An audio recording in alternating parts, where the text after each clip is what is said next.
नमस्कार, आप देखना शुरू कर चुके हैं पंजाब हरियाणा लाइव और मैं हूं जतिन। लगातार लोकसभा चुनावों का बिगुल बजने की तैयारी के अंदर है और हरियाणा के अंदर लगातार जो कि सियासी गरमाहट में है और लगातार जो अपनी सियासी नेता हैं अपनी बातें रख रहे हैं। और मेरे साथ हैं डवाली हल्का के विधायक अमित सियाग है, मैं उनसे बातचीत करूंगा।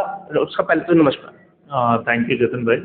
डॉक्टर साहब, कैसे देखते हैं कल लोकसभा चुनावों की? अब आप सिरसा जिले की आपके ऊपर बड़ी दौर है जो आपके लोकसभा चुनावों के अंदर, तो क्या देखते हैं कांग्रेस की क्या तैयारी अपने रखी हुई है? देखिए, कांग्रेस पार्टी हरियाणा में भी और सिरसा जिले में या सिरसा लोकसभा में पूरी मजबूती से मैं मानता हूँ इस बार चुनाव की लड़ाई लड़ेगी। और उम्मीद है जनता का जिस तरीके से रुझान है कि हर एक वर्ग, चाहे किसान हो, कर्मचारी वर्ग हो, युवा हो, इस सरकार से त्रस्त है। और जिन मुद्दों को हम विधानसभा में भी उठाते आए हैं, तो मैं उम्मीद करता हूँ इस बार हमें एक जब जैसे उम्मीदवार की घोषणा होगी, पूरी कार्यकर्ता जो हैं कांग्रेस पार्टी के वो तत्पर हैं चुनावी मैदान में उतरने के लिए। और मैं मानता हूँ सिरसा लोकसभा के अंदर हमें एक बेहतर परिणाम मिलेगा इस बार। तो कल हिसार के सांसद हैं जो विजेंद्र जी, वो भाजपा छोड़ के कांग्रेस के अंदर आए हैं, कैसे देखते हैं, क्या कारण हो सकते हैं बड़े? देखिए, उन्होंने कारण, जैसे जतिन भाई, उन्होंने अपने आप व्यक्तिगत रूप से जो प्रेस कॉन्फ्रेंस हुई या जो प्रेस के बंधुओं से उन्होंने बातचीत की, उस पर उन्होंने कारण भी बताए हैं। मूलभूत जो कारण है, चाहे किसानी के मुद्दे हों, चाहे महिलाओं के मुद्दे हों, जिस तरह के मुद्दे थे उन सभी को उन्होंने उजागर करने का काम किया। या उनके जो गठबंधन की सरकार चल रही थी उस पर भी उन्होंने बहुत सारे प्रश्न चिन्ह लगाए थे, पहले से लगाते आए हैं। तो उसके मद्देनज़र उन्होंने कांग्रेस पार्टी में विश्वास व्यक्त किया है। और मैं मानता हूं उनके आने से पार्टी को एक बहुत बड़ी मजबूती प्रदान करेंगे।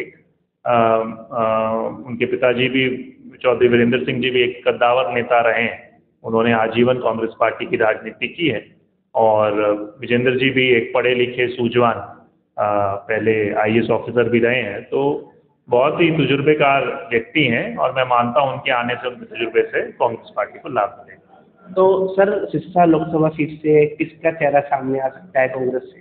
देखिए, वो जल्द फैसला हो जाएगा। आज CEC की बैठक भी है, उम्मीद है उस बैठक के अंदर हरियाणा की सीटों की चर्चा भी होगी। तो ये फैसला तो हाईकमान ने करना है। तो मैं कोई इसके ऊपर कोई मतलब अपने राय मशवरा रखने की बात नहीं है। जो जिन साथियों ने अप्लाई किया है या जो दिग्गज नेता हैं जिनको पार्टी कंसिडर कर रही है, ये उनके जब पूरा विश्लेषण होगा उनके सर्वे के आधार पर वो देंगे। और जो भी साथी आएगा हम पूरी तत्परता के साथ उनके लिए लड़ाई लड़ेंगे। सर, कांग्रेस जनता के बीच में क्या मुद्दे लेके आ सकती है?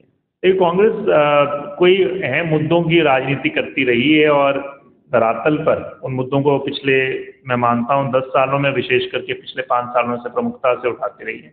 किसानी का एक मुद्दा है जिसमें किसान आंदोलन, ये पहली बार है इस प्रदेश के इतिहास में कि 2 बार बड़ा किसान आंदोलन हुआ, दूसरा तो अभी चल रहा है और अभी तक उनकी मांगों को पूरा नहीं किया गया। तो वो मुद्दा मैं मानता हूँ एक प्रमुखता का मुद्दा है। यहाँ पे मैं, जहाँ तक दवाली या सिरसा क्षेत्र की बात है, सिंचाई का मुद्दा या किसानों को सही आमदनी मिलने का मुद्दा, तो एक तो किसानी वर्ग का है। दूसरा जो नशा है, जो चिट्टे का प्रकोप है, पूरे हरियाणा तक फैल चुका है इस क्षेत्र में खास करके, वो एक बहुत बड़ा मुद्दा है। जिस तरह से लॉ एंड ऑर्डर की सिचुएशन है आजकल, आपने शायद अखबार में, मैं तो कल सुबह मीडिया में पढ़ा था कि एक कोई छोटे स्तर पर एक उद्योगपति था, उसकी भी इस तरह के प्रवृत्ति के लोगों ने दिन दिहाड़े सुबह हत्या कर दी।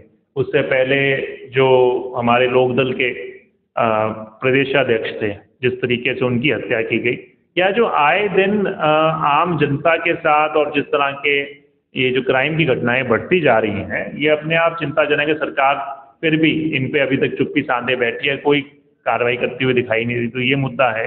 बहन और बेटियों की सुरक्षा का मुद्दा है। नौकरियों का बहुत बड़ा मुद्दा है कि भी जिस तरह से बेरोजगारी चरम सीमा पर है इस प्रदेश के अंदर, और सरकार के पास वो कौशल रोजगार के नाम पर भी एक तरीके से खिलवाड़ करने का काम कर रही है, वो बहुत मुद्दा है।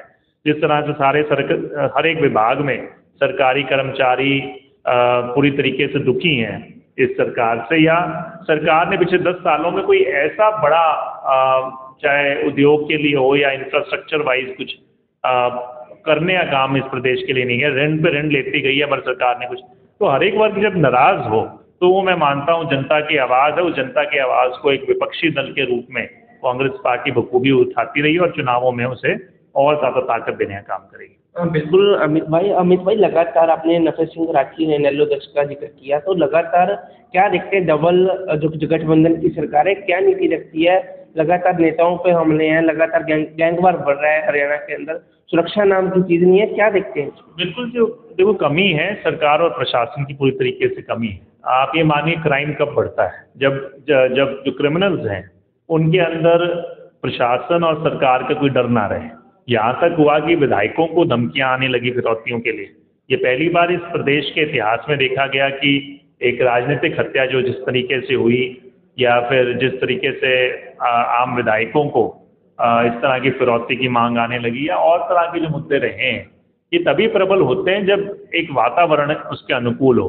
वही मैं जब कहता हूँ कांग्रेस पार्टी का राज बना था, उस समय जो गुंडागर्दी का बोलबाला था उससे पहले वाली सरकार ने उसको पूरी तरीके से 6-7 महीने में ख़त्म किया था। और जो जिस इस तरह के प्रवृत्ति के लोग थे या तो सलाखों के पीछे थे या प्रदेश के बाहर थे। तो आपकी मानसिकता ऊपर से ये होनी चाहिए कि हम लॉ एंड ऑर्डर में किसी तरह की भी कोताही बर्दाश्त नहीं करेंगे। वो आज मैं दिखाई देता हूँ, सरकार उसमें कमज़ोर दिखाई देती है और इस कारण से ये घटनाएं बढ़ रही हैं। तो उसी कारण से घटनाएं बढ़ रही है। तो लगातार प्रदेश की जो सरकार है उसके ऊपर निशाने लगातार सरकार को कटहरे के अंदर नजर आते हैं। तो लगातार सरकार की नीति क्या है, सच क्या है, सामने आने के बाद ही पता चलेगा। तो बने रहे पंजाब हरियाणा लाइव पे रिपोर्ट दवाली।